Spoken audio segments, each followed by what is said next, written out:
Now see, ये chapter is the first chapter which we are starting, but it is a kind of repeating. You know what you have done in executive, the same chapter you are studying again. CS के बारे में पूरा. Now अगर CS की बात करें तो दो टाइप के CS होते हैं, मतलब दो कैटेगरी के वन CS होते हैं.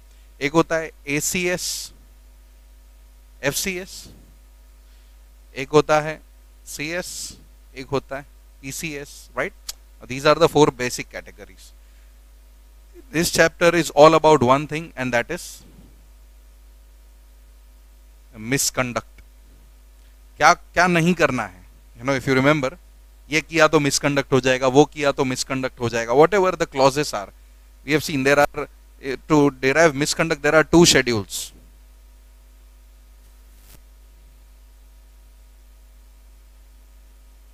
Two schedules, and all schedules have various parts, right? Now ये जो two schedules है, two schedules, ये जो misconduct है, misconduct जब भी होता है तो there is a system called as disciplinary mechanism. Disciplinary mechanism. Now उस disciplinary mechanism में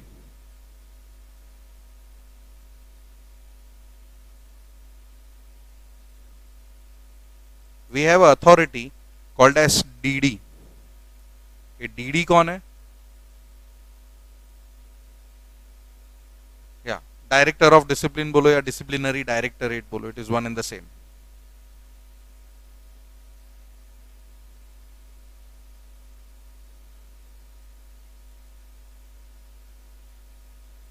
डिसिप्लिनरी डायरेक्टरेट के अंदर कौन होता है?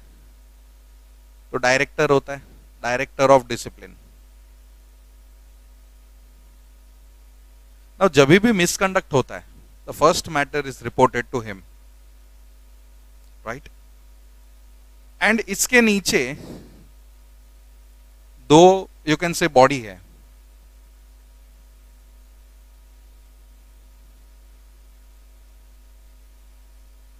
Board of discipline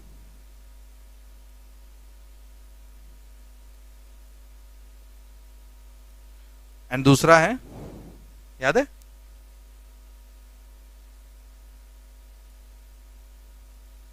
disciplinary committee. Now जब भी कोई मिसकंडक्ट होता है तो उसके दो शेड्यूल्स हैं. नाउ दो शेड्यूल में बहुत सारे पार्ट्स हैं, पार्ट्स को मारो गोली, right? If the misconduct is related to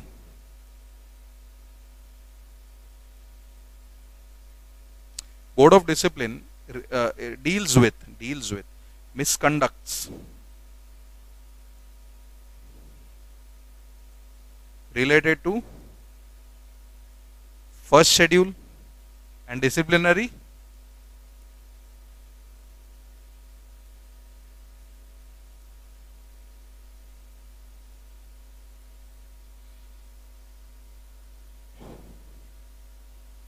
related to second schedule और फर्स्ट एंड सेकेंड बोथ. तो इस तरह पूरा फिर ये लोग अपने अपने हिसाब से डिसीजंस सुनाते हैं, पेनल्टी लगाते हैं. बोर्ड ऑफ डिसिप्लिन के पास हल्के फुल्के मिसकंडक्ट आते हैं तो वहां पे पेनल्टी भी कम है. मिस डिसिप्लिनरी डायरेक्टरेट के पास यू नो बड़े मैटर में लाइक बड़ा मिसकंडक्ट होता है जिसका इंटेंसिटी ज्यादा होता है गलती का, तो वो सब मैटर डिसिप्लिनरी डायरेक्टरेट के पास जाता है. ओके, ये एक it is the main gist of the chapter. लेकिन इसमें जो हम लोग बिगिनिंग करेंगे ना वो बेसिक से बिगिनिंग करेंगे. लाइक एसीएस एफसीएस क्या होता है वी नो. लाइक एफसीएस होने के लिए कितना साल चाहिए? 5 year. Yes, you know this right. फिर दूसरी जो चीज आएगी वो सीएस की ड्यूटीज होगी. Duties is nothing but its roles and responsibilities. वो तो बेसिक वहां पर दिया है, वी नो दिस. अगर नहीं भी पढ़ेंगे तो भी हम लोग मन से लिख सकते हैं कि सीएस का काम क्या होता है. Roles and responsibilities.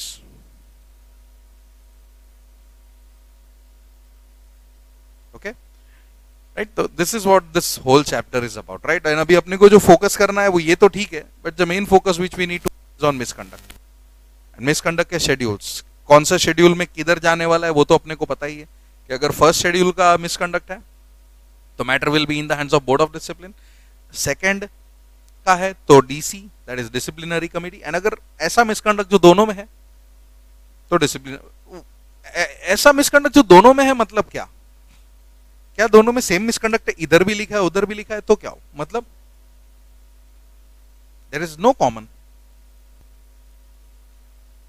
बट ऐसा कोई पॉइंट है ही नहीं। जनरल नहीं नहीं नहीं, नॉट दैट वे भूमि, वो तो जनरल मतलब क्या, वो दोनों के लिए है, वो इन दोनों के लिए है, चाहे तू एम्प्लॉयमेंट वाला है या तू प्रैक्टिस वाला है। I am talking about misconduct, ऐसा कोई मिसकंडक्ट है जो इधर भी है उधर भी है, ऐसा कोई मिसकंडक्ट। तो ये दो का क्या मतलब है, उसने सपोज दो मिसकंडक्ट किए होंगे, फर्स्ट का भी है और सेकंड का भी है, सेम मिस, इधर भी सेम ऑफेंस उधर भी सेम ऑफेंस नहीं, गेटिंग इट। अगर वो सीएस ने ऐसा मिसकंडक्ट किया है जो शेड्यूल 1 का भी है एंड जो शेड्यूल 2 का भी है, मतलब दो मिसकंडक्ट हुए उससे, then the matter will be completely in the hands of DC. ऐसा नहीं कि फर्स्ट का ये देखेगा सेकंड का ये देखेगा, ऐसा नहीं होगा। फर्स्ट का सिर्फ है तो बीओडी, सेकंड का सिर्फ है तो डीसी, दोनों में है तो भी डीसी, वैसा है, ठीक है।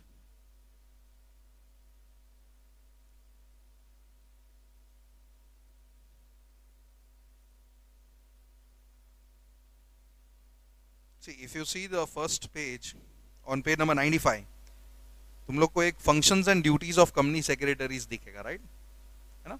उसमें वो जो ऐसा डायग्राम जैसा दिया है वो बहुत सारे उसकी ड्यूटीज है। It has the duties regarding corporate insolvency and restructuring, corporate affairs, due diligence, treasury function, global business, corporate compliance management, corporate governance, business ethics, human resource management, collaborations, CSR हो गया, corporate and social sustainability, securities management and compliances हो गया, strategic management हो गया, बहुत सारे roles है उसके। इट डिपेंड्स कि वो कौन से फील्ड में एक्सपर्ट है, उसको वो रोल दिया जाएगा, right. If you see under section 205 with read with rule 10 नीचे दिया है, company secretary must perform the following duties. पहला, to report the board about compliances, क्योंकि देखो बीओडी को नहीं पता कि एक्ट क्या है, तब उन्हें पता है, but you are the correct person to inform him कि सर ये कंप्लायंसेस अपने को करने हैं, ओके। एक तो वो हो गया।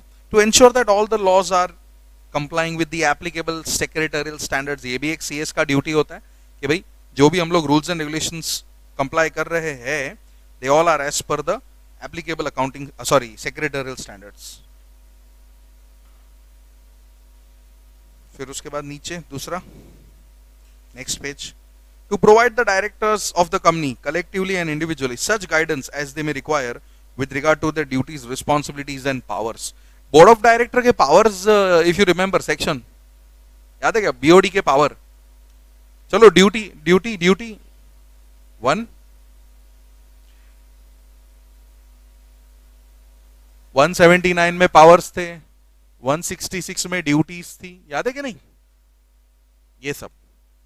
तो इसका है, इसके बारे में भी सीएस बताएगा इन लोगों के, sir these are your powers, these are your duties, याद है। 180 था वो 4 power, 181 A B C D, कौन सा वाला, restrictions on powers of board, वहां पे एसआर पास करना है, और उसके जस्ट पहले board of powers of board आता है।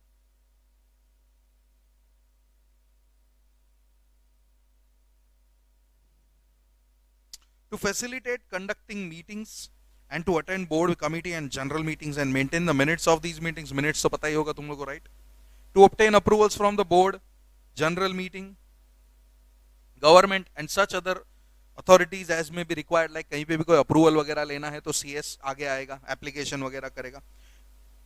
बहुत सारे अथॉरिटीज के सामने रिप्रेजेंट भी कंपनी को कौन करेगा, सीएस रिप्रेजेंट करेगा, right, like NCLT and all. To assist board in conducting the affairs, to assist board in ensuring good corporate governance and its requirements, to discharge such other duties as may be specified in the act, to discharge such other duties as may be assigned by the board from time to time. ये basics house का duties है यहाँ पे, okay.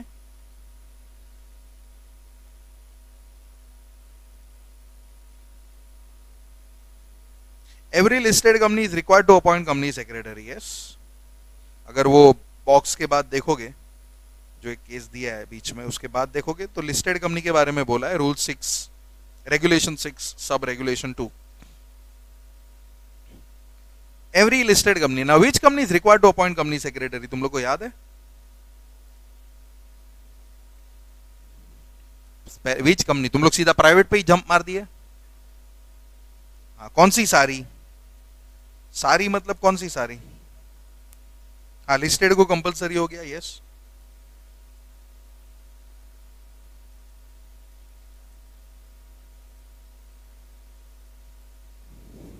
Public का क्या है? Public का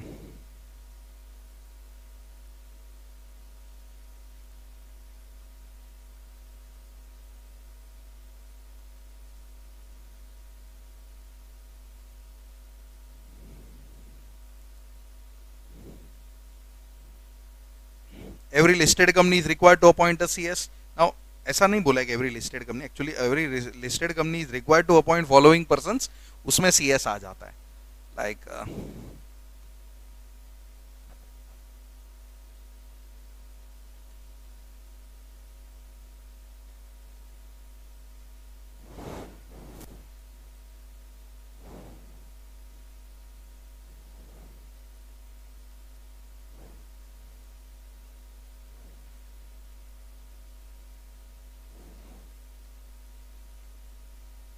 देखो, एवरी लिस्टेड कंपनी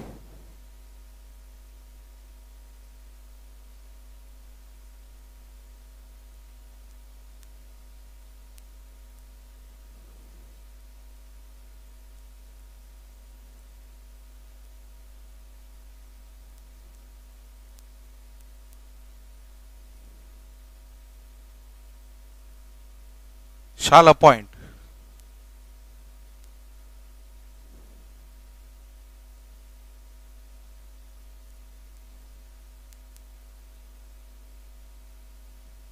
कुछ याद आया? रूल 8 केएमपी के रिलेटेड, उसमें सीएस अपॉइंट हो जाता है। स्पेसिफिकली सीएस को अपॉइंट करने के लिए ऐसा कोई कंडीशन नहीं बोला कि सीएस को अपॉइंट करो, नहीं। They talk about this and उसमें सीएस भी अपॉइंट, लाइक इनमें से एक होता है एटलीस्ट, चारों में से कोई भी एक होना चाहिए, ये और ये कंपलसरी होने चाहिए, ऐसा है। ओके, ये तो था पब्लिक कंपनी के लिए। और प्राइवेट कंपनी में सीधा ट्रांजैक्शन बोल दिया। प्राइवेट कंपनी के लिए ये रूल 8 आता है, यहां पे रूल 8A आता है। रूल 8A जो कहता है private company with paid up share capital of rupees 10 crores or more must have whole time CS, ऐसा criteria. Public company if it falls in that criteria 10 crore वाली, तो उसको तो सीएस के साथ ये लोग भी अपॉइंट करने पड़ेंगे, राइट? जिसमें सीएस तो आ ही जाएगा, सीएफओ भी आ जाएगा और इन चारों में से एक आ जाएंगे, ऐसा था। याद आया? गुड। तो उनके भी कुछ ड्यूटीज है। The compliance officers is responsible for ensuring the conformity with the provisions applicable to listed entity, then coordination with and reporting to board, stock exchange, depository। क्यों depository? listed company है ना, depositories act तो आने ही वाला है। then ensuring that correct procedures have been followed that would result in correctness, authenticity of the information statements of the listed entity, and last is monitoring email address of grievance redressal। ये भी कौन handle करता है? Company secretary. एक stake holder relationship committee हम लोग बनाते हैं, याद है? बट वो तो उसका तो क्राइटेरिया 1000 लोग होंगे तो and all that, you know. But यहाँ पे तो क्या बोल दिया? कंपल्सरीली एक जो ग्रीवियंस रिड्रेसल है लिस्टेड कंपनी का, उसमें the person to handle the grievances will be company secretary. CS is a part of senior management, yes we know, they are in employment and they are in practice, वो दो तो अपने को पता ही है, right? Who is the CS? The one who is the member of ICSI is the CS, right? Define किया वहां पे दिख रहा है। Company secretary means a person who is the member of ICSI, first line। 251 CS KMP के अंदर भी आ जाता है, right? We know the definition of KMP, याद है? ये KMP इतना नहीं है, KMP में और 2 पॉइंट एडिशनल है, यहां तक तो है। फिर इसके बाद एक और पॉइंट आता है, person 1 level below the director and such other person as may be prescribe. ये KMP के डेफिनेशन में आता है, देखो अपने बुक में भी दिया है, दिख रहा है?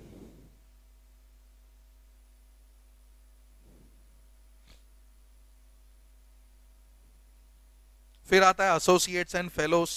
जैसे ही तुम सीएस बनोगे तो तुम क्या हो, एसोसिएट तो हो, like once you get the membership number you are associate. But fellow बनने के लिए 5 साल वाला क्राइटेरिया याद रखना है, ठीक है। देखो नीचे दिया हुआ है फेलो मेंबर्स एटलीस्ट 5 years, याद है वो दिख रहा है बॉक्स में दिया है। ये सेम तुमने एग्जीक्यूटिव में भी किया था, so no need to highlight it much, खाली 5 साल का वो प्रैक्टिस वो सब याद रखना।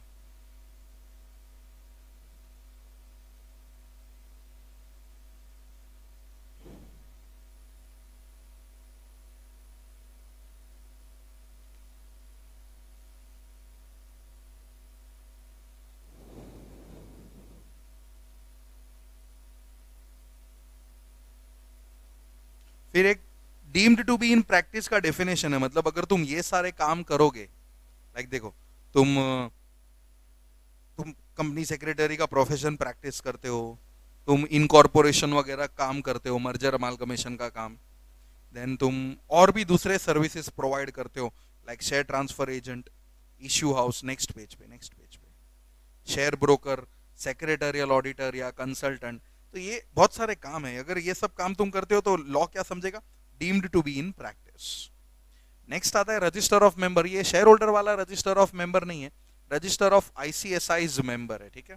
तो क्या क्या डिटेल्स होगी उसका भी लिस्ट है, just a basic thing which you can read, right, ज्यादा फोकस नहीं करेंगे उस पर। रिमूवल, कब नाम निकल जाएगा ये थोड़ा एक बार देख लेना, मर गया तो, उसने खुद ने रिक्वेस्ट किया तो, एनुअल फीस नहीं भरा तो, एंड ड्यू अगर कुछ डिसेबिलिटी आ गया तो भी उसका नाम निकाला जाएगा। फोर्थ पॉइंट दिख रहा है, disability is mentioned in section 8 or who or any other reason has ceased to be entitled to have his name in the register of members। यहां से अभी चैप्टर चालू होता है डिसिप्लिनरी मैकेनिज्म, ये तब तक तो बेसिक ही था। From here the actual chapter starts, misconducts मैंने लिखा था देखो, डिसिप्लिनरी मैकेनिज्म एंड ऑल। तो डिसिप्लिनरी डायरेक्टरेट होता है डीडी, राइट।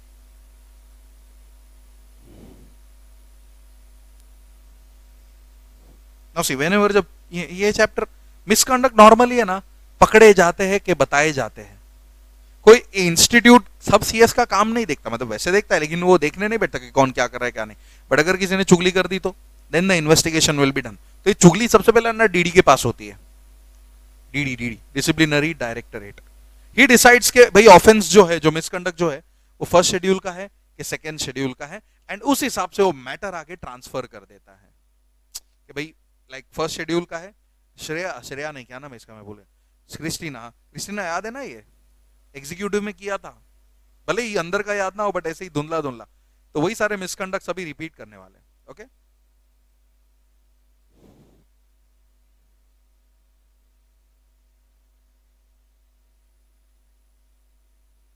देखो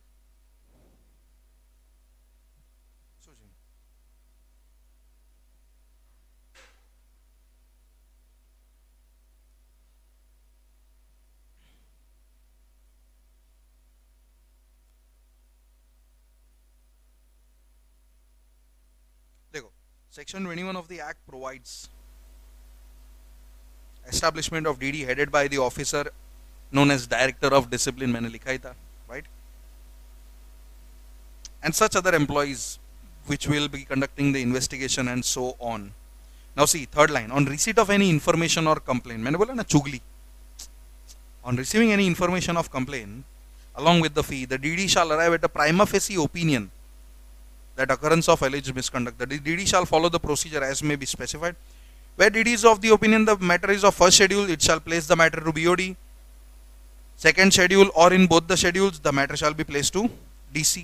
ये तो पता ही अपने को। Now सबसे पहले अगर BOD के पास मैटर जाता है, ठीक है, वो मैटर इन्वेस्टिगेट करेगा, लेकिन वो सजा क्या सुनाएगा, तो वो 3 पॉइंट याद रखने इसके अंदर। Reprimand the member, what do you mean by reprimand, criticise. Reprimand का मतलब होता है क्रिटिसाइज। देन नाम निकाल जाएगा रजिस्टर में से for how many months, max to max 3 months, and fine up to ₹1 lakh लग सकता है। The DD shall submit before BOD all information and complaints where he is of the opinion that no prima facie case,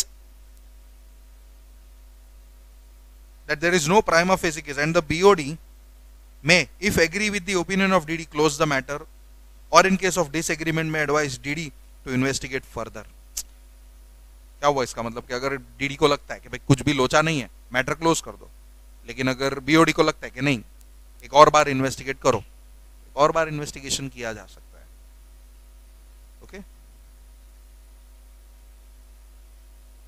next आता है disciplinary committee. Disciplinary committee में लोग कौन होंगे? तो कंसिस्ट ऑफ प्रेसिडेंट और vice president of council as the presiding officer, okay, and 2 members elected amongst the members of council and 2 members to be nominated by CG having दुनिया भर का knowledge। फिर उन लोग भी मैटर को कंडक्ट करेंगे, फर्स्ट शेड्यूल का है कि दोनों शेड्यूल, सॉरी सेकंड शेड्यूल का है कि दोनों शेड्यूल का है, एंड उन लोग का भी सजा सुनाने का हक है। सेम रिप्रीमांड द मेंबर, बट यहाँ पे जो डिबारिंग था वो बढ़ गया, उधर 3 months था, इधर such period as it may think fit. ठीक है, and impose penalty up to ₹5 lakhs। उधर कितना था? 1 लाख तक का पेनल्टी था।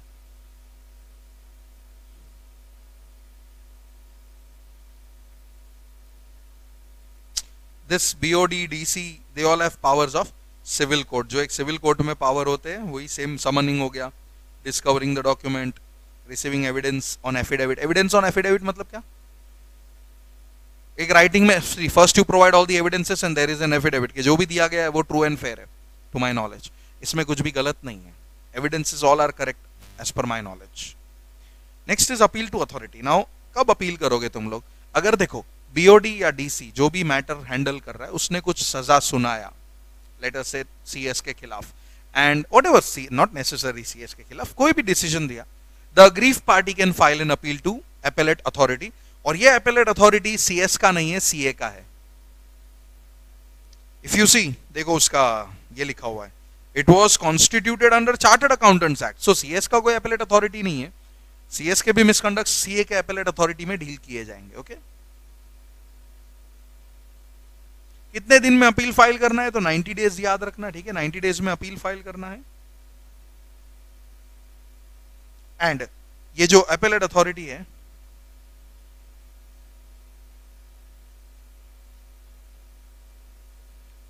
वो फॉलोइंग ऑर्डर्स दे सकता है: confirm, modify, set aside the order. तीनों का मतलब क्या है? कंफर्म, मॉडिफाई और सेट असाइड द ऑर्डर मतलब क्या? कंफर्म मतलब क्या? जो दिया है उसमें थोड़ा चेंज, सेट मतलब पूरा इग्नोर कर दिया, खारिज कर दिया, राइट।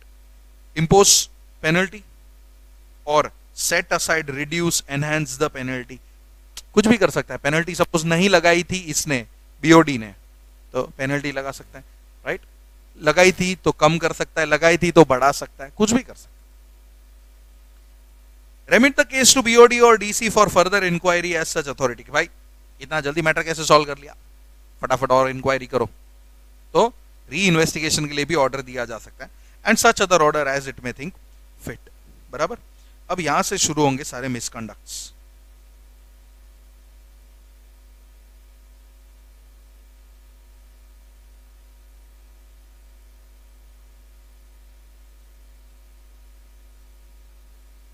एक लिस्ट दिया हुआ है ABCD, वो तो नहीं पढ़ेंगे तो भी चलेगा क्योंकि वही सब हेडिंग है, ठीक है। These are the headings which we are going to see further.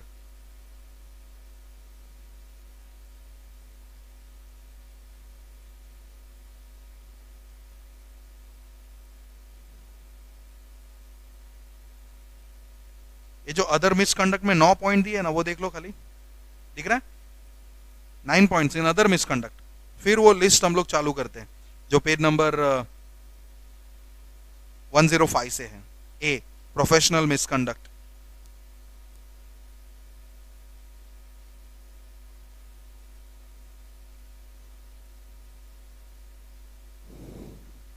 खाली वो 9 पॉइंट देख लो।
मिसकंडक्ट पहला देखते, क्लॉज 1।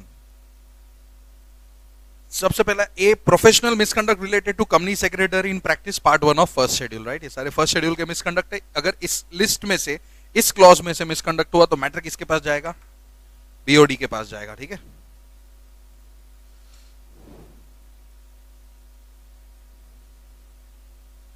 सी फर्स्ट अलाउस, मैं डायरेक्ट वो इन्वर्टेड कॉमास ही पढ़ूंगा, ठीक है, वो सेम लाइन बार बार रिपीट नहीं करूंगा। एंड नीचे अगर देखोगे तो it is just an explanation, जहां पे जरूरत लगेगी उसका एक्सप्लेनेशन देखेंगे, वरना जरूरत नहीं है, ठीक है। Provides, sorry, allows any person to practice in his name as a CS unless such person is also CS in practice and is in partnership with him or employed by him। मतलब क्या?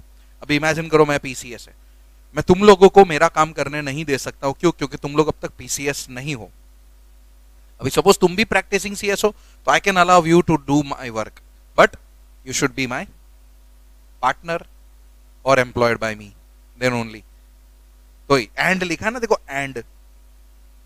And is in partnership, समझ में? मतलब वो practice में भी है and वो पार्टनरशिप में भी है या एम्प्लॉयड है, तो उसको काम करने दे सकते हो, वरना किसी थर्ड पर्सन को काम करने नहीं दे सकते। अगर दे दिया तो हो जाएगा misconduct. Like just for your satisfaction, एक बार वो नीचे के 2 पैराग्राफ पढ़ लो, क्या है वो मुझे बताओ। मैं तुम लोगों को डायरेक्ट मिसकंडक्ट एक्सप्लेन करूंगा, तुम रीड करके बोलो कि वो 2 पैराग्राफ क्या है, ताकि हर बार अपने कोई पैराग्राफ के ऊपर फोकस ना करना पड़े, और कुछ नहीं।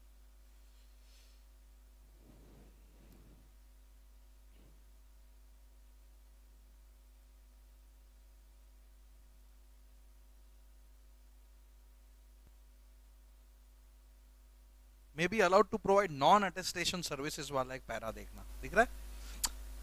पहले क्या था कि अलाउड नहीं था, अभी से अलाउड है। तो नॉन अटेस्टेड, जहां पे साइन करने का जरूरत नहीं, वहां पे वो काम देख सकता है, लेकिन जहां पे साइन करने की बात आ रही है वहां पे वो PCS होना चाहिए, ऐसा है। तो it is just a relatable thing, और कुछ नहीं है, ठीक है।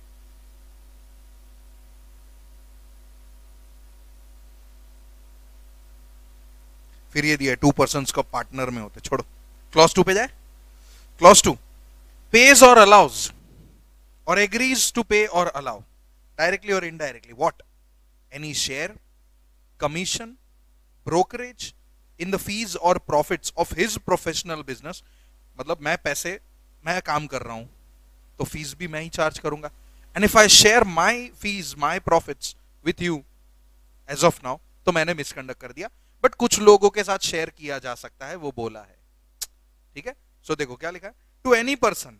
तो if I share it with any person, तो मैंने क्या कर दिया? Misconduct other than this person. मतलब अदर देन के बाद जो पर्सन है उनको अगर शेयर किया तो क्या मिसकंडक्ट है? नहीं। क्या है देखो, कौन कौन है?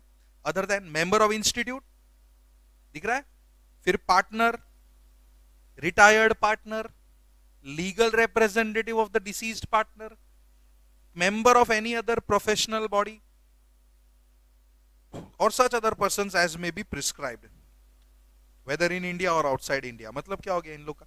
मैं इन सब लोगों को, लाइक कौन है देखो, मैं तो मेरा पार्टनर, मेरा एम्प्लॉय, सॉरी मेरा रिटायर्ड पार्टनर, मेरा मरे हुए पार्टनर का लीगल रिप्रेजेंटेटिव, इन सब के साथ मैं शेयर कर सकता हूँ। Even I can share my profits with the members of other professional body, like list होगा अभी नीचे।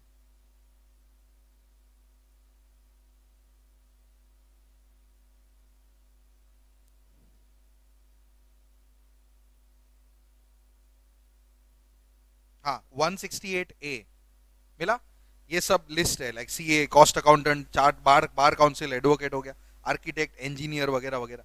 एक्चुअली इंजीनियर है क्या? नहीं, sorry, there is no engineer. अच्छा नीचे है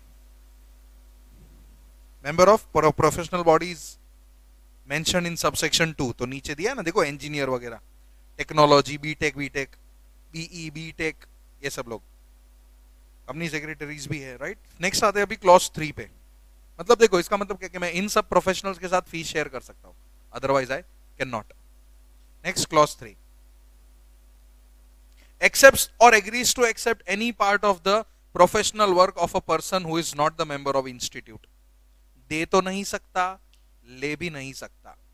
पहले थर्ड पॉइंट में क्या बोला, सॉरी सेकंड क्लॉज में क्या बोला कि शेयर नहीं करने का, अपार्ट फ्रॉम दोस इधर बोल दिया लेने का भी नहीं, उसके काम का पैसा तू मांगेगा नहीं।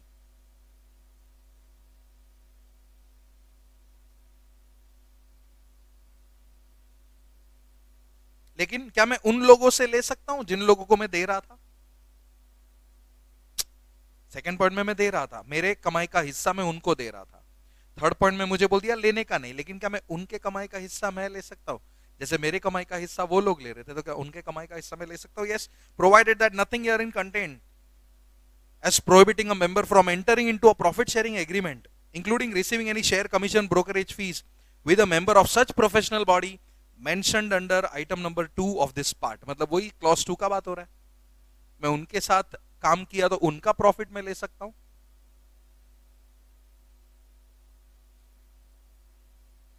एक नीचे भी वही दिया है, वही क्लॉज 2 वाले का बात हो रहा है, ठीक है। Next is clause 4। He enters into partnership in India or outside India with any person other than CSP or such person who is a member of any other professional body having such qualifications as may be prescribed, including a resident who, but for his residence abroad, would have been entitled to be registered member under clause E of section 1 of section 4 and whose qualifications are recognized by CGBG। जाने दो वो सब चीज। In simple terms मुझे क्या बोल दिया कि if you enter into a partnership, मैंने क्या कर दिया? मिसकंडक्ट। लेकिन किसी किसी के साथ तो अलाउड है, अदर देन।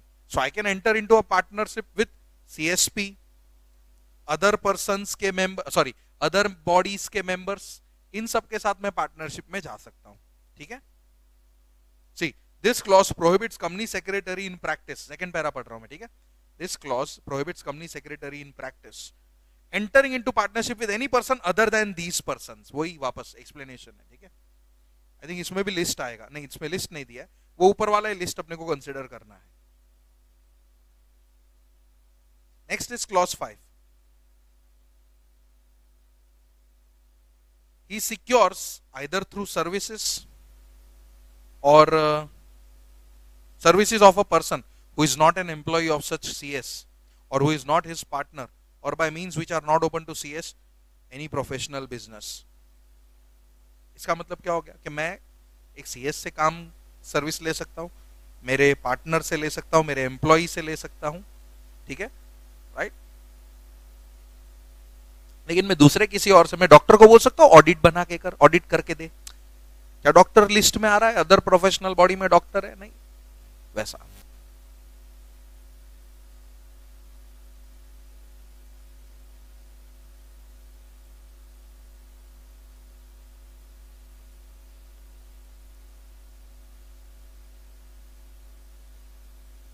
देखो क्या दिया है, he secures either through the services of a person who is not an employee of such CS, who is not a partner, or by means which are not open to CS any professional business। means I secured any professional business from a person other than this person। तो मैंने क्या कर दिया? Misconduct. समझ में आया? Professional काम, इसलिए मैंने बोला कि मैं डॉक्टर को बोल सकता हूं ऑडिट रिपोर्ट बना के दे, नहीं, आई कैन नॉट। अगर डॉक्टर वो लिस्ट में होता तो अदर प्रोफेशनल बॉडी के तो चल जाता।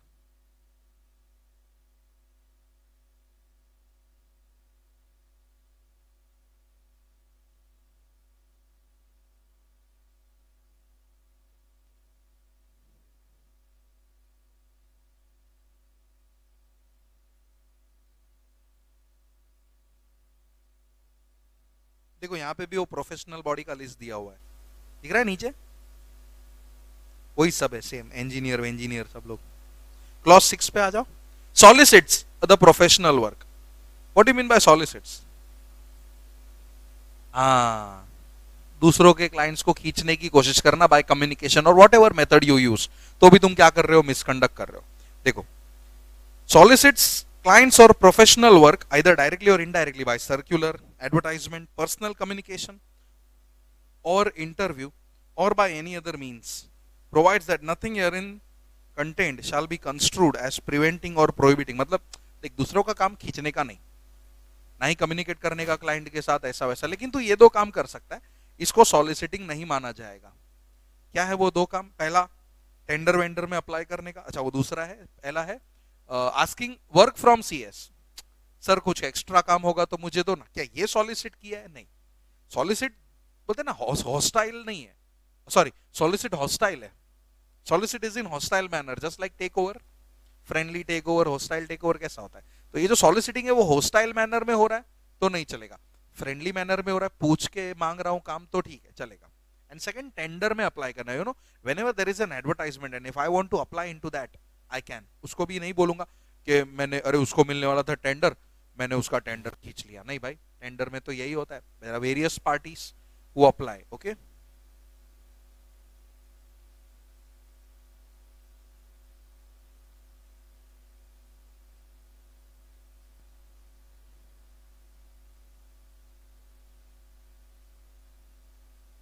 देखो ये 6 तरीके हैं, 6 नहीं सॉरी बहुत सारे तरीके, किस तरह तुम लोग काम खींच सकते हो, means you just need to read this. देखो मैं 2-3 रीड करता हूँ। एक तो हो गया advertisement in the newspaper indicating the range of services, फिर advertisement in the sorry circular letter offering secretarial services and professional work, right, वैसा इशूइंग एडवर्टाइजमेंट, पर्सनल कम्युनिकेशन हो गया, वो सब चीज 12-13 पॉइंट्स है, you know just you can read this, और इसमें कुछ याद रखने की जरूरत नहीं। However, following would not fall into mischief, मतलब ये 7 चीजें तुम कर सकते हो।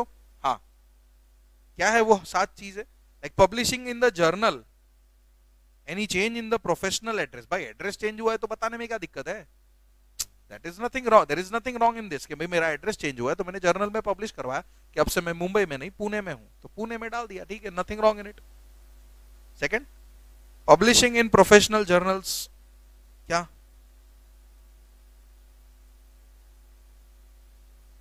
For recruitment of staff, main चीज याद रखना, पब्लिशिंग किसके लिए कर रहा हूं? रिक्रूटमेंट के लिए, भाई मुझे जॉब्स क्या बोल रहा हूं, मुझे स्टाफ की जरूरत है, तो that is okay, that can be done. अगर तुम्हारे पार्टनरशिप फर्म में कुछ कॉन्स्टिट्यूशन में चेंजेस हुआ है, राइट, तो वो भी तुम पब्लिश कर सकते हो। न्यू ईयर और seasonal greetings without narrating list of services, वो भी तुम कर सकते हो। अपीयरिंग ऑन टीवी, बराबर,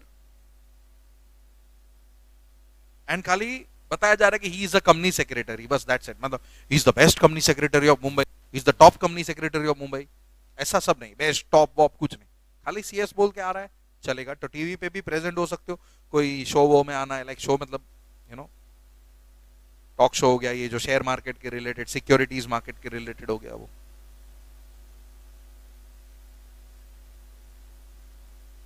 देन टीवी हो गया।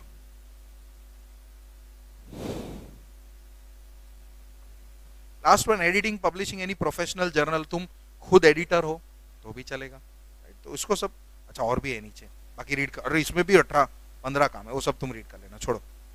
7th, ही एडवर्टाइजेस, अभी ये मिसकंडक्ट हो जाएगा अगर वो अपने नाम के आगे कुछ अलग जार्गन यूज करता है, best CS, master of CS, अरे क्या भाई, सब सीएस है, so you cannot use such abbreviations before your name, yes you can just write CS, that's it, you can also mention some degrees, like CS LLB चलेगा, right, लेकिन अगर तुमने ऐसा सब आड़ा टेढ़ा नाम यूज किया तो तुमने क्या कर दिया, मिसकंडक्ट कर दिया, ठीक है। सी, he advertises his professional attainments or services or uses any designation or expression other than company secretary on his visiting card, letter board, sign board, unless it is a degree recognized by law और recognized by CG, मतलब degree विग्री use कर सकते हो, as I said CS LLB CA CS ये सब लिख सकते हो, ठीक है।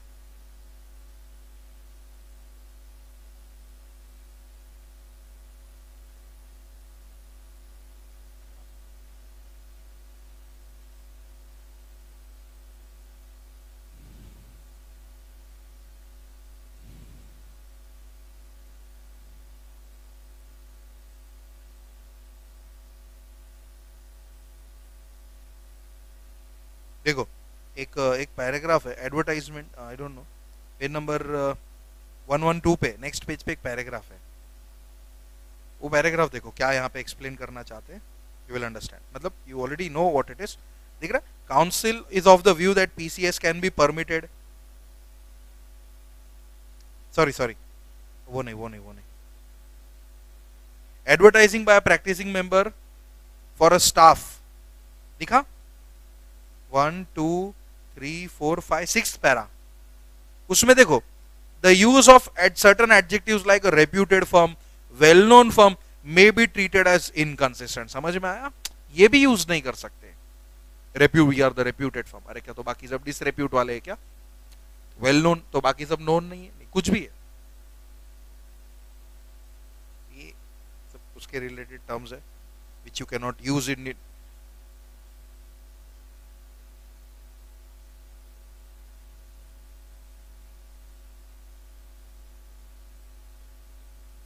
Even if you see the last paragraph of that page, this clause also speaks about using designation company secretary on professional documents, visiting cards, etc. The requirement fortifies the provisions of section 7 and in fact an extension to the requirement in regard to use of proper designation. Designation like company law consultant, income tax consultant, corporate advisor, investment advisor, management consultant, etc. are also prohibited. Company law advisor नहीं, company secretary ही, ठीक है? वैसा मतलब imagine you can not use anything accept CS. ये सब type of examples दिए थे like explanation के तौर से कि भी ऐसे सब नाम भी यूज मत करना। तुम बोलोगे सर कंपनी लॉ कंसल्टेंट तो मैं हूं, मत लिख। राइट सर मैं कंपनी लॉ का काम देखता हूं, कंपनी सेक्रेटरी, हाँ फिर भी मत लिख। Not suppose to write that, company secretary लिखना है। क्लॉज 8, पहले से कोई दूसरा सीएस इन प्रैक्टिस था और इसने एक्सेप्ट कर लिया लेकिन उसको लिखित में नहीं भेजा इंफॉर्मेशन, तो ये जो नया आया उसने क्या कर दिया? मिसकंडक्ट। अगर मैं आज लेटर से भूमि पहले से है ना, भूमि की जगह पे मैं आ रहा हूं, I need to inform her in writing, भाई now I am the PCS of this company and if I don't do this I am doing the misconduct, not she. Okay,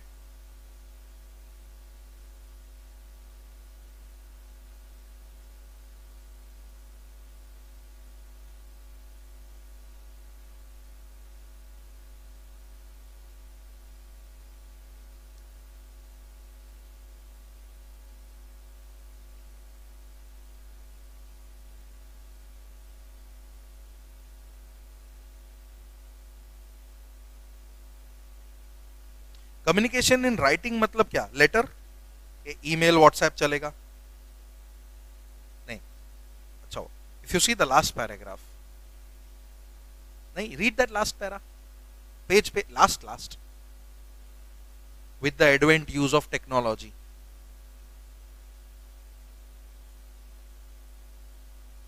समझा क्या?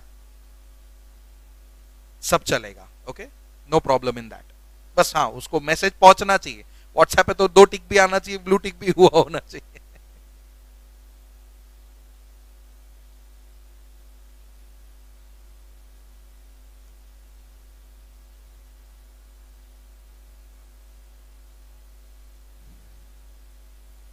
तो लेटर में नहीं हो सकता? लेटर में भी तो गलत हो सकता है ना, क्या प्रॉब्लम क्या है? मैं बोलूंगा मैंने दिया था, वो बोलेगा मुझे दिया ही नहीं है, ले अब बता। तो गलत होने के लिए तो कहीं पे भी हो सकता है। इनफैक्ट दिस ये सेफ है ऑनलाइन। अगर मैंने ईमेल भेजा है तो शायद उसके इनबॉक्स से डिलीट हो जाएगा, मेरे सेंट में से थोड़ी डिलीट होएगा। व्हाट्सएप में अभी थोड़ा नाटक है डिलीट फॉर एवरीवन का, but if it is delete for everyone तो कम्युनिकेशन गया ही नहीं है, and recipient delete for everyone नहीं कर सकता। तो सेंडर, इधर बात किसकी हो रही है? सेंडर की। सेंडर समझ में आया ना? लाइक लेटेस्ट जो नया सीएस आया वो भेज रहा है, तो शायद सामने वाला डिलीट कर देगा लेकिन मैं तो डिलीट करूंगा नहीं। अगर मैं डिलीट कर रहा हूं तो मैं ही अपने पैर पे कुल्हाड़ी मार रहा हूं। वैसा इवन एसएमएस भी मैं क्यों डिलीट करूंगा? अगर मैं भेज रहा हूं तो उसने अगर डिलीट करते बोलेगा मिला नहीं सर, ये देखो सेंट में डिलीवर्ड, उसके इनबॉक्स में नहीं है तो उसने डिलीट कर दिया, मैं क्या करूं सर?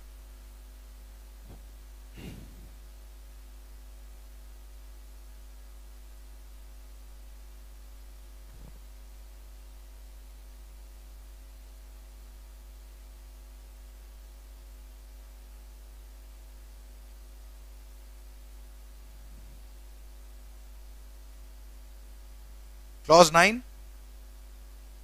देखो एक चीज बता देता हूँ खाली, मेन अपना जो बुक आएगा ना उसमें इतना भर भर के एक्सप्लेनेशन नहीं मिलेगा तुम लोग, मैंने क्लॉजेस के ऊपर ही लिखा है, but one time for the just better understanding ये एक्सप्लेनेशन रीड कर लेना जो कनेक्टेड है वो। इसलिए अभी तो वही कर रहे हैं हम लोग, तो वो एक्सप्लेनेशंस याद रखना। मे बी आज ही फिनिश कर देंगे ये चैप्टर, कुछ है नहीं भी, क्लॉजेस पे ही खत्म हो जाएगा। जब बुक आएगा ना, in the next lecture you will get the books. तो नेक्स्ट और may be next week whatever. Next lecture अभी कब है अपना? मंडे, सैटरडे को है। आज क्या है? हाँ, तो आज अगर प्रिंट हो जाएगा तो कल तक आ जाएगा, तो सैटरडे मिल जाएगा व्हाटएवर इट इज। या फिर सैटरडे नहीं मिला तो मंडे मिल जाएगा, जो भी। तो उसमें मैंने क्लॉजेस ही रखे हुए, खाली एक्सप्लेनेशन इन डेप्थ नहीं रखा है। बट तुम लोग सेफ साइड के लिए एक्सप्लेनेशन हम लोग जो कर रहे हैं वैसे ही पढ़ना एक बार। मेन तो क्लॉज है, एक बार वो पढ़ लिया तो अपने को पता चल जाएगा कि मिसकंडक्ट क्या है। बट रिलेटेड चीज है, जैसे कि अभी क्वेश्चन आ गया कि एसएमएस किया है, तो वी विल, हम लोग वो सब इंपॉर्टेंट चीजें फोकस करते जाएंगे, ठीक है? क्या एसएमएस किया तो भी चलता है वैसा, क्योंकि इसके रिलेटेड क्वेश्चन एग्जीक्यूटिव में ऐसे ही आते थे कि अगर लेटर में भेजा है तो क्या, एसएमएस भेजा है तो क्या, एंड ऑल दैट। फिर वो एक सब्सटैंशियल इंटरेस्ट वाला आता था, कितना % इंटरेस्ट होना चाहिए, वो सब। तो क्लॉज 9 पे आते हैं अभी। चार्जेस, देखो मैं किसी भी के लिए भी काम कर रहा हूं, I will charge the fees as much as I want, which will be in monetary terms. Okay, क्या मैं कंपनी को ऐसा बोल सकता हूं तुम्हारे इस साल के प्रॉफिट का 10% मेरा फीस होगा? नहीं। अगर मैंने ऐसा पैसा मांग लिया तो मैंने मिसकंडक्ट कर दिया, बिकॉज मैं पार्टनर थोड़ी हूं कंपनी का जो मैं प्रॉफिट शेयरिंग कर रहा हूं। वो तो वो मिसकंडक्ट हो गया, मतलब पार्टनरशिप अदर देन पर्सन हो गया। जो पर्सन प्रॉफिट शेयर करता है वो पार्टनर हो जाता है। एंड वहां पे क्या कंपनी अलाउड थी, क्लाइंट्स अलाउड थे? नहीं। सो charges or offers to charge or accepts or offers to accept in respect of any professional fees based on the percentage of profits or which is contingent upon the findings of the results of such employment except in cases permitted by under this act. For example, एक case चल रहा है, अगर case में पैसे वापस आ गए तो पैसे वापस आए, उसका 10% मेरा फीस। ऐसा फीस वगैरह चार्ज नहीं कर सकता मैं। तू खुला बोल दे मुंह पे 1 करोड़ दे देंगे, 1 करोड़, उसमें प्रॉब्लम नहीं है, लेकिन परसेंटेज में पैसा मांग सकता है क्या? नहीं। Clause 10 engages into a business or occupation other than PCS unless permitted by council to engage। मतलब क्या? तुम प्रैक्टिसिंग सीएस हो तो तुम्हारा दुकान किसका होना चाहिए? पीसीएस का ही होना चाहिए। क्या तुम दूसरा काम धंधा कर सकते हो? नहीं। लेकिन कुछ चीजें परमिटेड है, वो तुम कर सकते हो। ये तुम्हें याद हो तो बुक लिख सकता है वगैरह वगैरह। देखो पहले ये बुक लिख सकता है, एलआईसी एजेंट बन सकता है, एमपी एमएलए बन सकता है, एंड ऑल दैट। तो all this things are allowed even if you are in practice. इसके अलावा कोई दूसरा कामकाज नहीं करने का, ठीक है? क्लॉज 11, मैं किसी को मेरे बिहाफ पे साइन करने बोल सकता हूं, लेकिन अदर देन सीएस तो चलेगा। Like for example see, allows a person not being a member of institute और member, sorry, not being a member of institute in practice or member not being his partner to sign on his behalf or anything in his firm, anything which is required to be certified as a company secretary। मतलब क्या? मैं खुद sign करना चाहिए। मैं किसी any person को authorise कर दूं कि तू मेरे बिहाफ पे साइन कर, तो मैंने क्या कर दिया? मिसकंडक्ट। लेकिन अगर वो पर्सन खुद प्रैक्टिसिंग सीएस है तो चलेगा, मेंबर ऑफ इंस्टीट्यूट है तो चलेगा। यस, देखो ना क्या लिखा है, allow a person not being a member, मतलब अदर देन मेंबर। तो इसको कैसे लिखना चाहिए पता है? Allows any person other than member, मतलब to simplify more, allow any person other than member of institute in practice और member not being his partner to sign on his behalf. बराबर?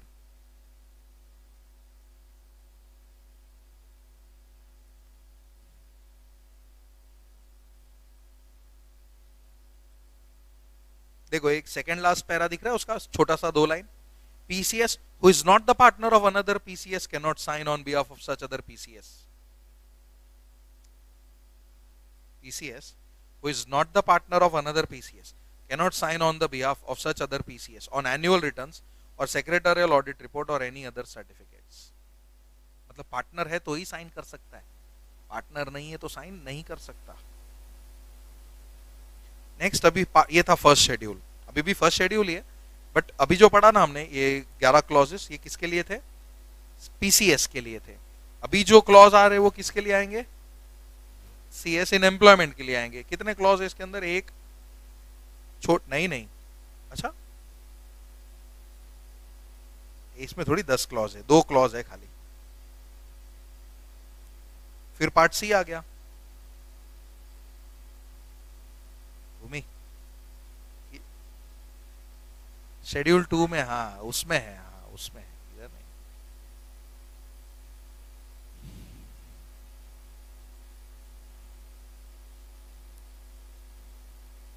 चलो पार्ट बी करें शुरू। Part B is related to members of institute in service. Job वालों का बात हो रहा है, ये प्रैक्टिस वालों को एप्लीकेबल ही नहीं है, किसको एप्लीकेबल है? जॉब वालों को। पहला क्या है?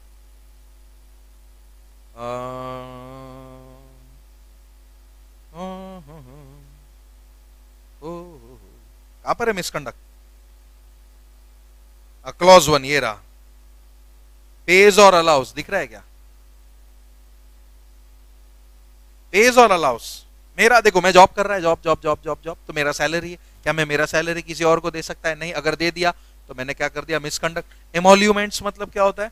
बेनिफिट्स, जिसमें सैलरी प्लस परक्विजिट्स को इमोल्यूमेंट्स बोलते हैं, ठीक है? परक्विजिट्स पता है ना, सैलरी में किया होगा तुम लोग ने। एंड क्लॉज 2,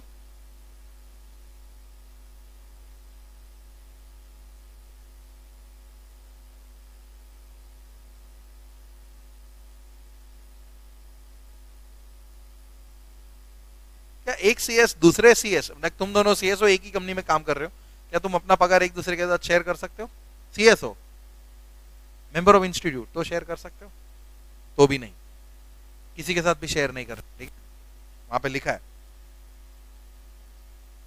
उसके नीचे का पैरा दिख रहा है, a member in employment shall not share emoluments of the employment with any person, any other person, not even the member of institute. समझा? दिख रहा है कि नहीं? क्लॉज 2, खाचा वाचा मांगने का नहीं।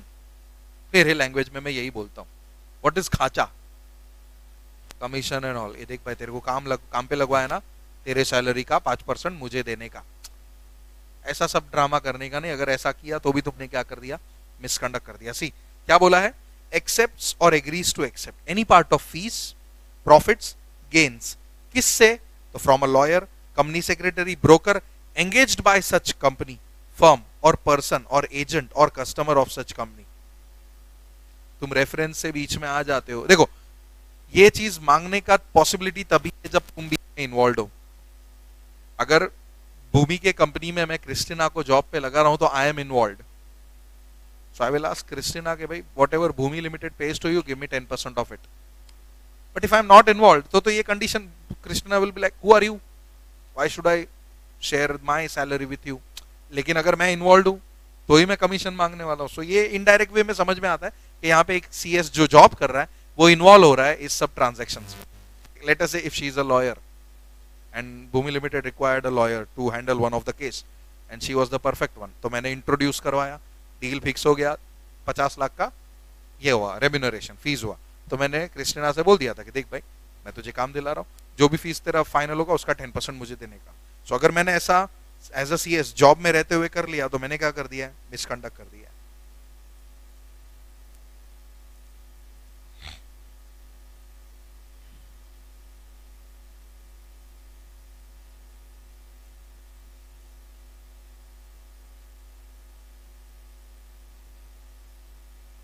ठीक है? सी,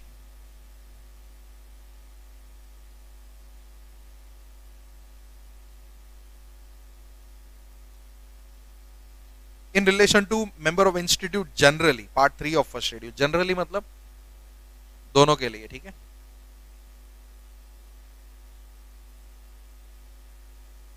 इसमें भी कितने क्लॉज है? 1 2 3, बस 3 क्लॉज है।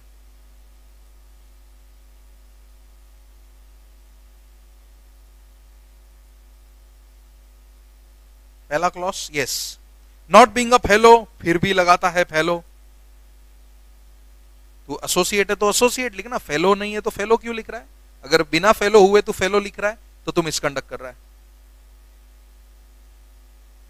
क्लॉज 2, कोई ये जो बीओडी, डीसी, डीडी कोई इंफॉर्मेशन मांगता है और ये जनाब फॉल्स इंफॉर्मेशन प्रोवाइड करता है तो भी हो गया मिसकंडक्ट।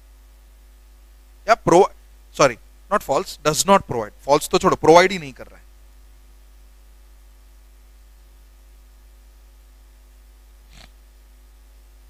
एंड 3,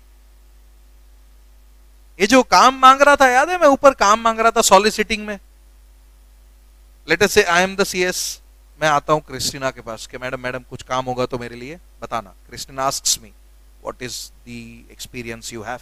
मैं बोला मैडम मैंने, एंड सब झूठ बोल रहा हूँ, मैडम मैंने 4-5 कंपनी का मर्जर किया है, shifting of register office from one state to another किया है, 3 कंपनी को लिस्ट कराया है, बट ऐसा कुछ भी नहीं है।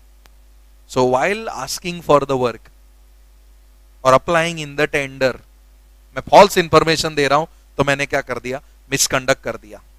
वो अलाउड था, वो करना क्या, वो काम करना, मतलब एक सीएस के पास काम मांगना या फिर टेंडर में अप्लाई करना, क्या मिसकंडक्ट था? नहीं। लेकिन अगर उनको ये काम मांगते वक्त या फिर वो टेंडर में अप्लाई करते वक्त मैं जो इंफॉर्मेशन मेरे बारे में दे रहा हूं वो फॉल्स है, तो मैंने मिसकंडक्ट कर दिया। That was clause 3। देखो दिख रहा है, knowing it to be false. D, other misconduct relation to member of institute generally, इधर कितने हैं? 2। जनरली मतलब क्या, वापस दोनों के लिए, लेकिन ये कोई प्रोफेशनल मिसकंडक्ट नहीं है, अदर मिसकंडक्ट। मैंने मर्डर कर दिया तो प्रोफेशनल मिसकंडक्ट हुआ? नहीं, वैसा। Like a member of institute, अच्छा, will be deemed to be guilty of other misconduct if he is held guilty by any civil or criminal court for any offense which is punishable with imprisonment for a term not exceeding 6 months. For example, मैंने किसी का मैंने ये खींचा chain, 3 महीने के लिए jail चला गया, अदर मिसकंडक्ट, क्योंकि पेनल्टी नॉट एक्सीडिंग कितना है? 6 months है। What if it is more than 6 months?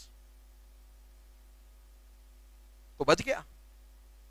तो इधर तो बोला है नॉट एक्सीडिंग 6 months, मुझे 1 साल का सजा हुआ तो क्या?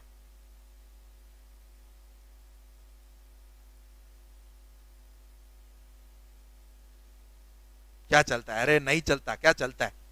6 महीने तक भी सजा हुआ तो भी मिसकंडक्ट हुआ, तो व्हाट इफ मुझे 1 साल का,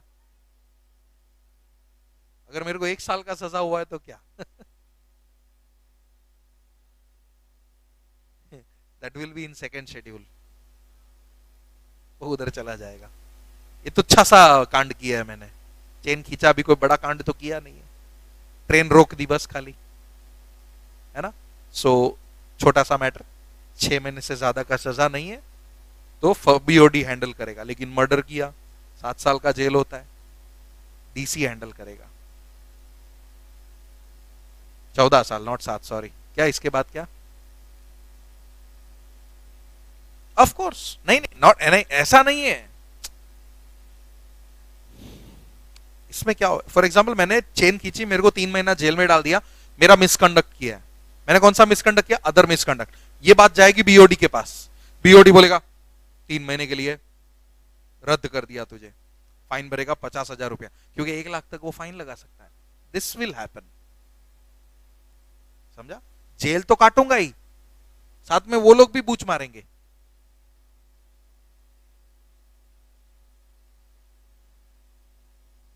समझा? बूच मारेंगे बोल रहा हूं मैं भी, वो लोग भी फाइन मारेंगे, ठीक है। वो लोग मतलब कौन लोग? बीओडी।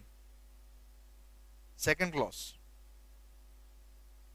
इंस्टीट्यूट पे धब्बा लगाने की कोशिश करता है कोई इंसान, see, if he brings disrepute to the profession और the institute as the result of his action, whether related or not related to his professional work.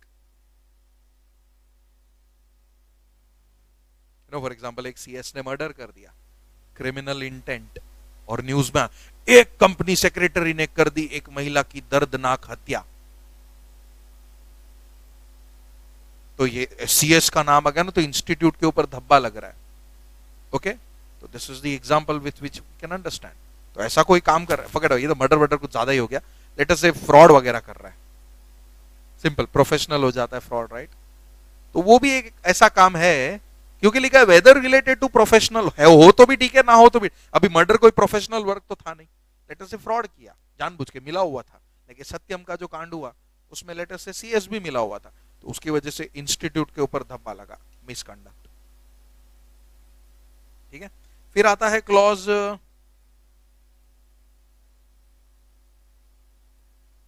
2। अच्छा, क्लॉज 2 तो हो गया, क्लॉज 3 है ही नहीं। अच्छा, ये सारे काम भी नहीं करने के, अगर ये सारे काम किए तो भी तुम इंस्टीट्यूट को धब्बा लगा रहे हो। ये सब मैंने पढ़ाया था तुम लोग, अगर याद हो तो। यू नो, क्रिटिसाइज नहीं करने का, प्रेसिडेंट को डेरोगेटरी और filthy language like abusive words use नहीं करने के, बराबर। धरने वरने नहीं करने के, धरने समझ में आता है ना, प्रोटेस्ट, एजिटेशन एंड ऑल। धरना नहीं समझ में आता, धरना मतलब प्रोटेस्ट होता है, प्रोटेस्ट, हमारी मांगे पूरी करो। स्टूडेंट्स को भड़काना, उधर एक वर्ड है कोई तो, एक हाउ इंस्टिगेटिंग, पेंडेमोनियम, मैंने बोला ना एक वर्ड, पेंडेमोनियम, केओस।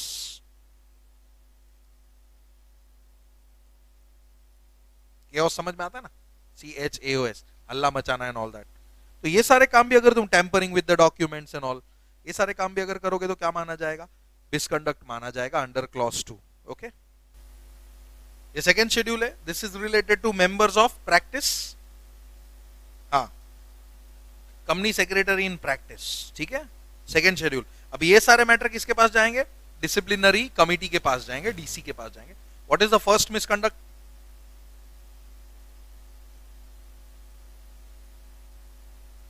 क्लाइंट की इंफॉर्मेशन लीक करने की। लेकिन अगर कोई ऑफिसर ने मांगी है तो अगर बिना क्लाइंट के अप्रूवल के तूने एक रैंडम पर्सन को इंफॉर्मेशन लीक कर दी तो मिसकंडक्ट है। हाँ, कोई अथॉरिटी मांग रहा है तो फिर पूछेगा, नहीं नहीं रुको सर, क्लाइंट को पूछ के आता हूं, वहां पूछने नहीं बैठने का, वो होशियार हो जाएगा। So in that case the information will be directly given if suppose BOD और DC asks for the information. Okay, next,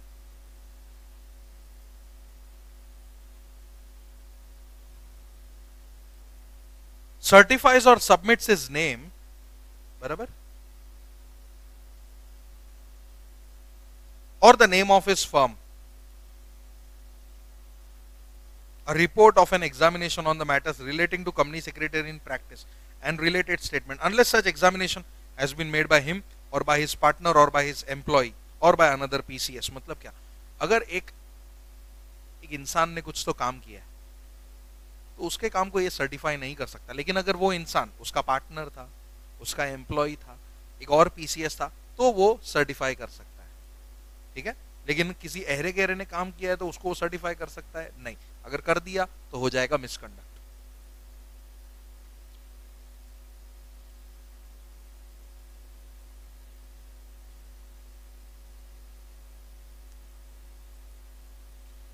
खुद ने ही काम किया है तो खुद का नाम हो सकता है, लेकिन अगर उसके एम्प्लॉय ने काम किया है तो भी खुद का नाम वो रख सकता है, उसके पार्टनर ने काम किया है तो भी वो खुद का काम खुद का नाम रख सकता है, सर्टिफाइज।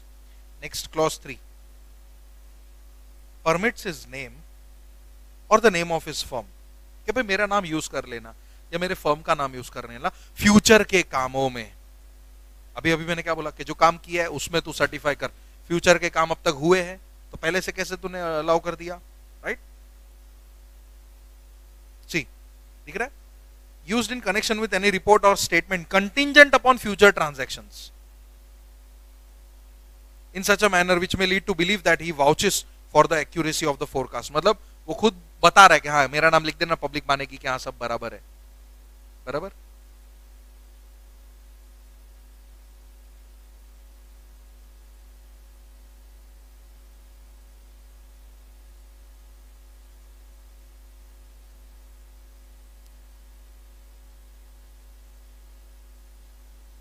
वाउचेस का मतलब होता है टू गिव एश्योरेंस, मतलब देखो ना, मेरा नाम लिख देना, लोगों को एश्योरेंस आ जाएगा कि भाई अच्छा ही है, सब बराबर है, but that can not be done.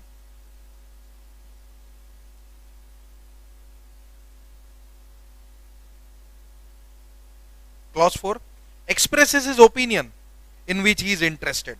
इधर इंटरेस्ट के परसेंटेज को अपने को ढूंढना पड़ेगा। लास्ट पैरा में दिया है, substantial interest has been defined as an interest to the extent of 25%।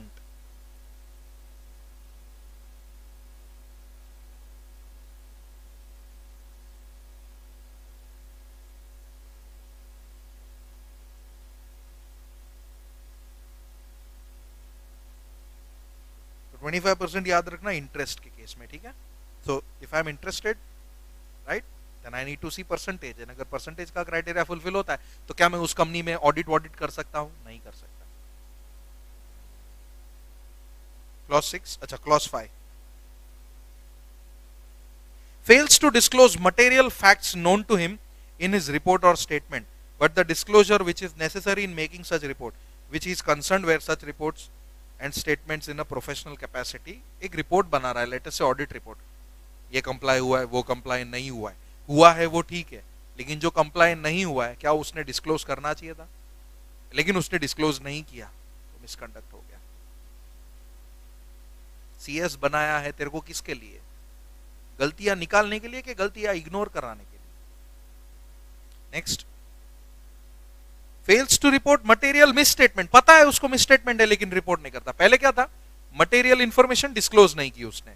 अभी मिस स्टेटमेंट है, वो भी उसने नहीं डिस्क्लोज किया कि सर मिस स्टेटमेंट है, तो भी उसने क्या कर दिया?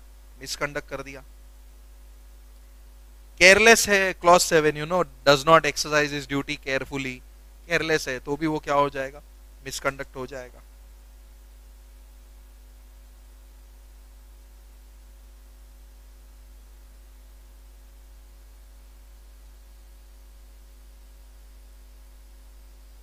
एक ऑडिट रिपोर्ट बनाने के लिए what I need, secretarial audit report बनाने के लिए मुझे क्या चाहिए?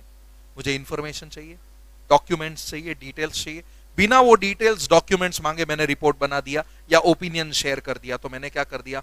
मिसकंडक्ट कर दिया। सी क्लॉज 8 क्या बोलता है कि fails to obtain sufficient information which is necessary for the expression of an opinion और its exceptions are sufficiently material to negate the expression of an opinion. Negate मतलब ये वर्ड हमेशा मेरे को भूल ही जाता हूं मैं।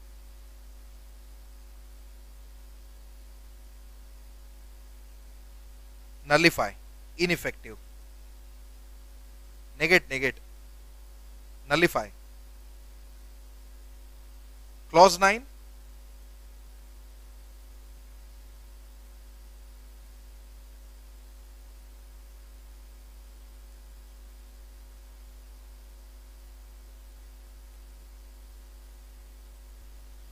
अगर देखो तुम प्रोसीजर पढ़ते हो, right, there are various procedures which are to be followed in various transactions.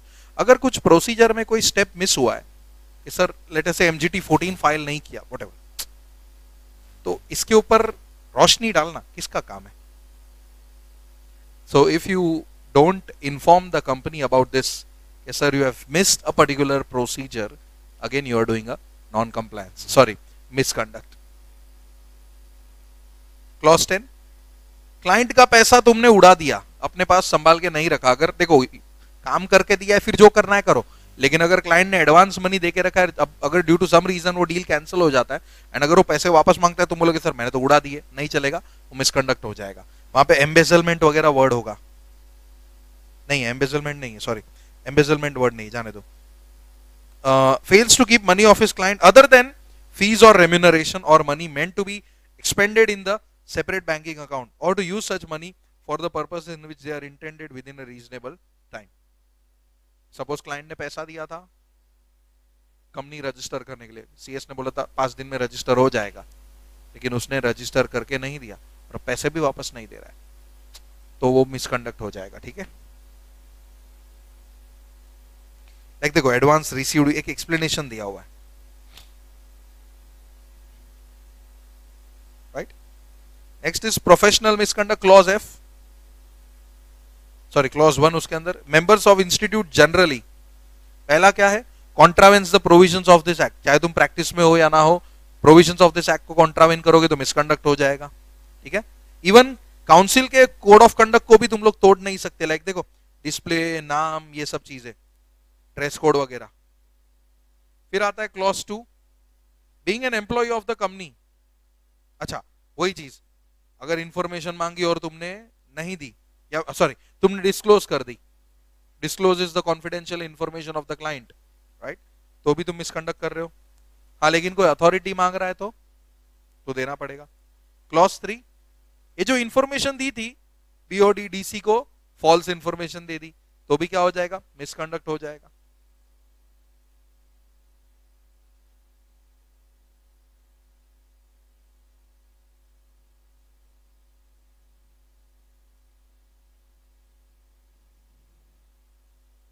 हाँ यहाँ पर है वर्ड, वो एम्बेजल्स मैंने बोला ना वर्ड आएगा. If a member of institute whether in shall be deemed to be if he defalcates or embezzles monies received in professional capacity.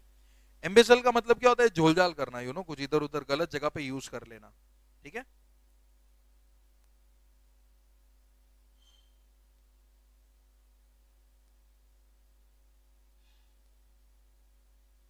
Miss appropriation of funds, as I said, झोलझाल करना. जी next part 3 of second schedule. इसमें misconduct है कि नहीं है? किधर है? इसमें नहीं है.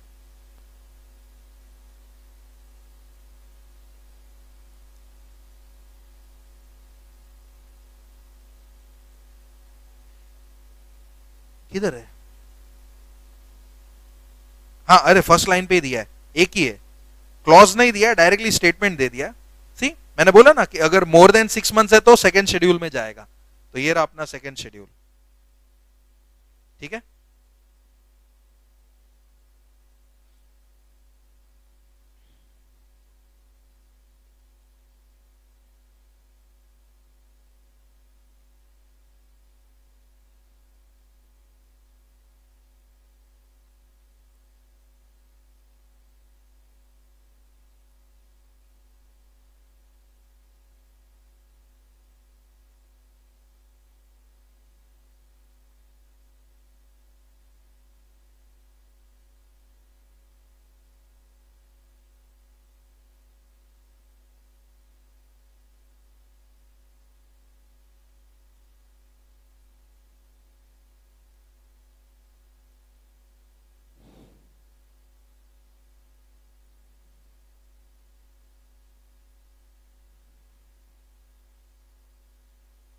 Complaints and inquiries of professional or other misconduct of members regulation. Now see, applicable to a complaint pending before council by the disciplinary committee, any reference or appeal made to a high court prior to 17/11/2006.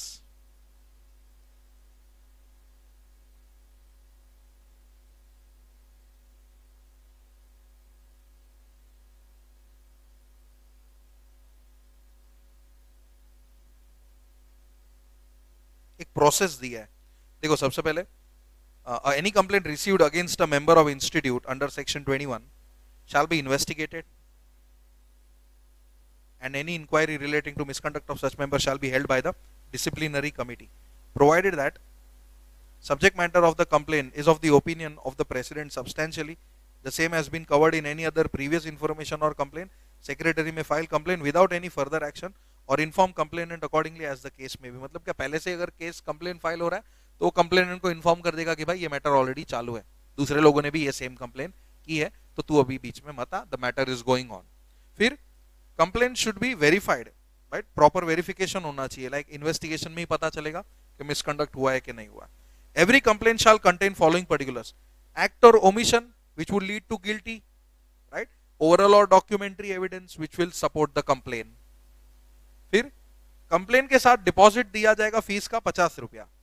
C, every complainant other than complainant made by behalf of CGSG shall be accompanied with a deposit of 50 rupees which shall be forfeited if the council comes to an end that there is no misconduct.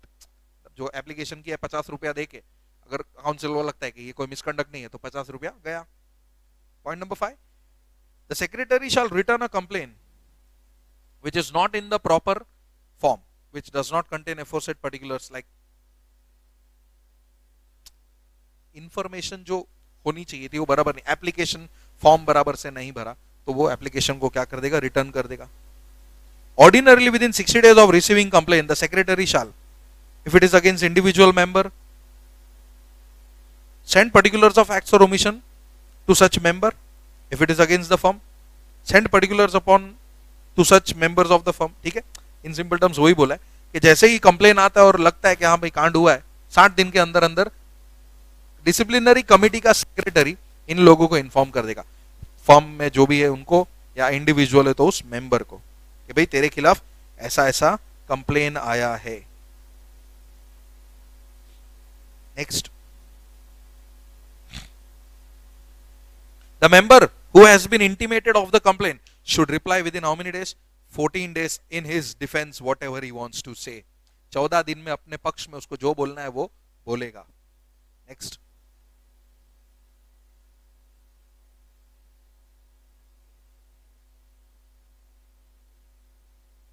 Yes, additional information वगैरह मांगी जा सकती है। Okay, additional information can be asked.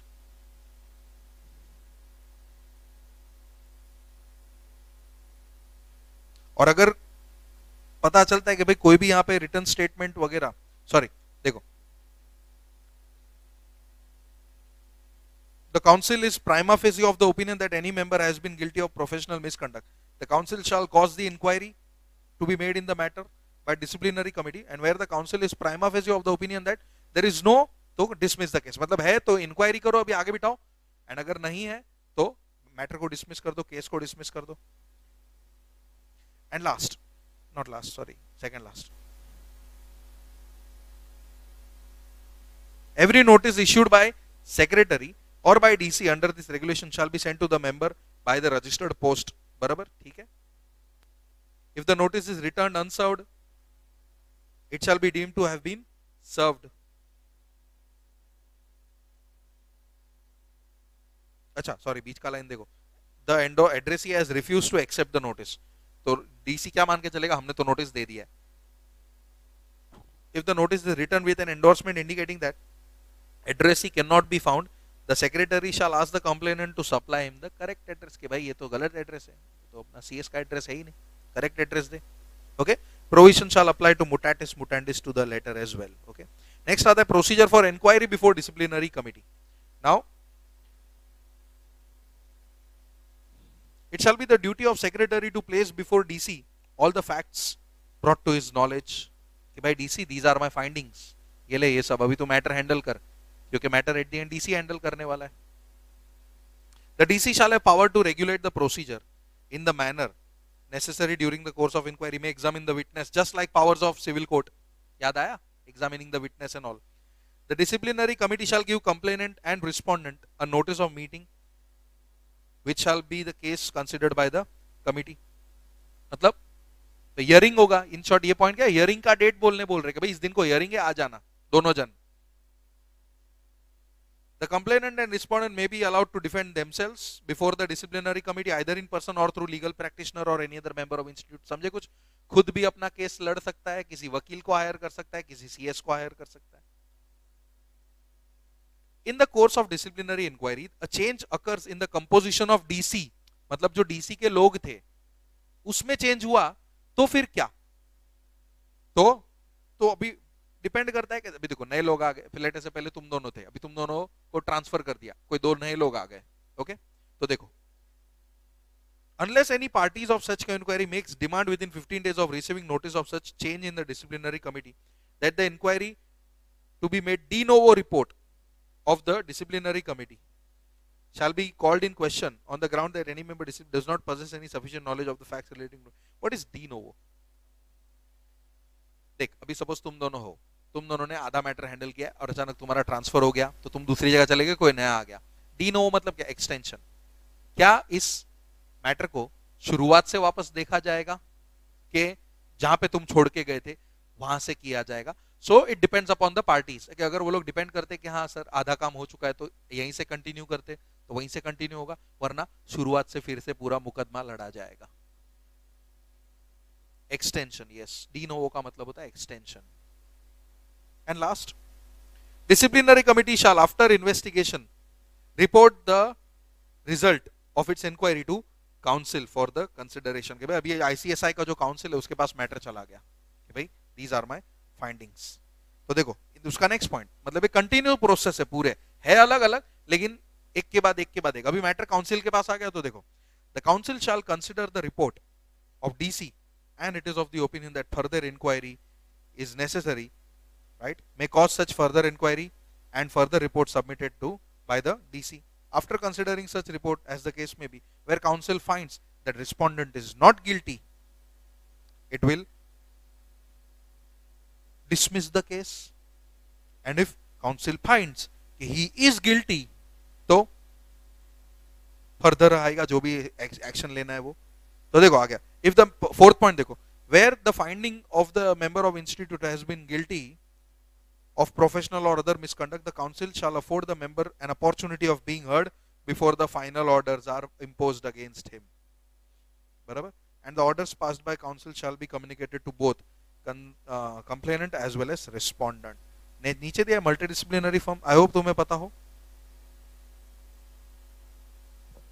UDIN, ये डिन तो आ था, UDIN क्या है?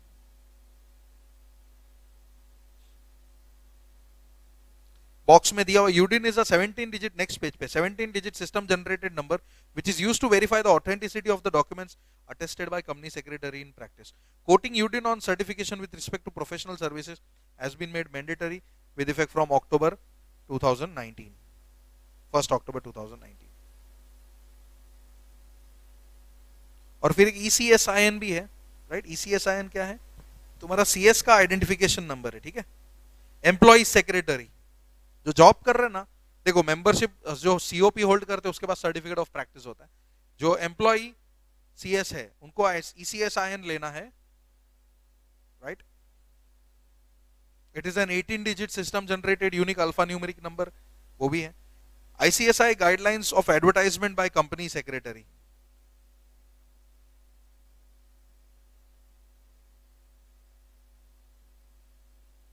क्या क्या चीजें तुम डिस्प्ले कर सकते हो? देखो अभी हम लोग एडवर्टाइजमेंट में मिसकंडक्ट देख रहे थे, बट ये सारी चीजें तुम एडवर्टाइज कर सकते हो क्या, कि तुम क्या क्या काम करते हो, ठीक है?